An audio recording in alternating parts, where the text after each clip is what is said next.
Sinubok ng Diyos si Abraham. Pagkalipas ng ilang panahon, sinubok ng Diyos si Abraham. Tinawag siya ng Diyos. Abraham, narito po ako. Tugon naman niya. Sinabi sa kanya, isama mo ang kaisa-isa at pinakamamahal mong anak na si Isaac at magpunta kayo sa lupain ng Moriah. Umakyat kayo sa bundok na ituturo ko sa iyo at ihandog mo siya sa akin. Kinabukasan, maagang bumangon si Abraham at nagsibak ng kahoy na gagamiting panggatong sa handog na susunugin. Inihanda niya ang asno at umalis kasama si Isaac at ang dalawang aliping lalaki papunta sa lugar na sinabi ng Diyos sa kanya. Na ikatlong araw ng paglalakbay, natanaw na nila ang dakong kanilang pupuntahan. Kaya't sinabi ni Abraham sa kanyang mga alipin, bantayan ninyo rito ang asno at kami na lamang ng bata ang aakyat sa bundok.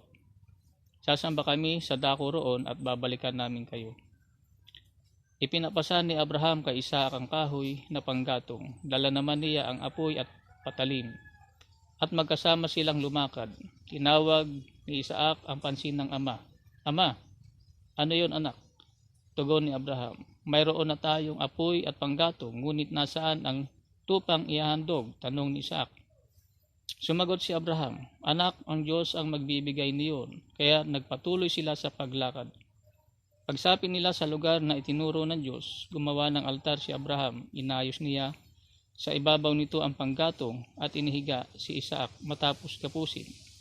Nang sasaksakin na niya ang bata, tinawag siya ng anghel ni Yahweh at mula sa langit ay sinabi, Abraham, Abraham. Narito po ako, sagot ni Abraham. Sinabi ng anghel, huwag mong patayin ang bata.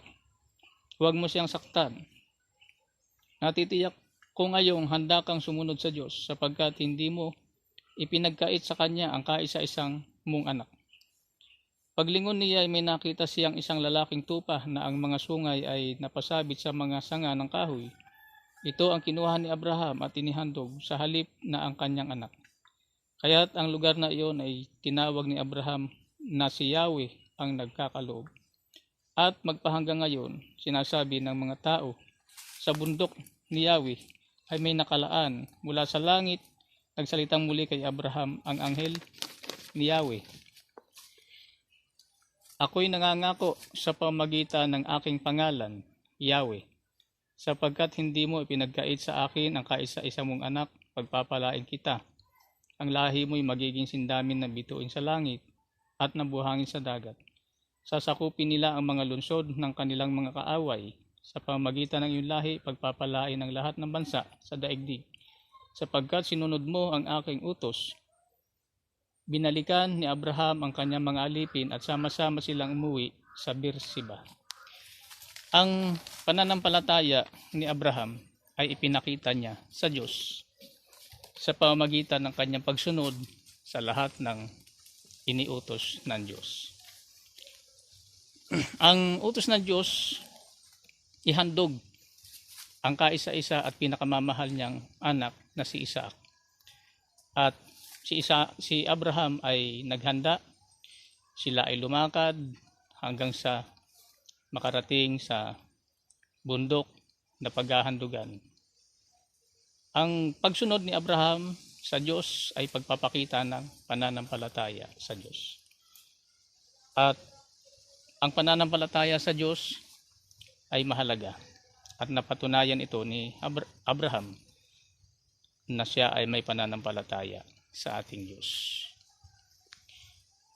Ang pananampalataya na ipinakita ni Abraham ay pagsunod kaagad dun sa utos ng Diyos. Ang pananampalataya na ipinakita niya ay antimano, kaagad siya ay sumusunod sa utos ng Diyos. Ganon din, tayong mga Kristiyano, ang utos sa atin ng Panginoon ay sundin natin. Huwag na nating paghintayin pa, huwag nating patagalin pa. Itong si Abraham ay kaagad sumunod sa utos ng Diyos. Nang utusan siya ng Diyos, ihandog mo ang pinakamamahal mong anak, antimano, ay sumunod si Abraham. Kaya yung pagsunod ni Abraham, yun ay pagpapakita ng pananampalataya sa Diyos. Ang pagpapakita ng pananampalataya sa Diyos ay pagsunod kaagad sa ipinapagawa ng Diyos. Tayo mga Kristiyano, may pinapagawa ang Diyos sa atin. Iba't iba yung kaloob sa atin na dapat nating gampanan, at yung mga kaloob na ipinagkaloob sa atin, gamitin natin iyan sa ating pagpapakita ng pananampalataya sa Diyos. Yung ipinapagawa ng Diyos sa atin, gawin kaagad natin. Huwag na nating patagalin pa. Anuman ang iniutos ng Diyos sa atin, anuman ang ipinapagawa sa atin ng Diyos, ay gawin na natin habang maaga pa. Gawin na kaagad natin at huwag na natin patagalin pa. Ang pagpapakita ng pananampalataya ay pagtalima, pagsunod sa iniuutos ng ating Panginoong Diyos. Maraming salamat po.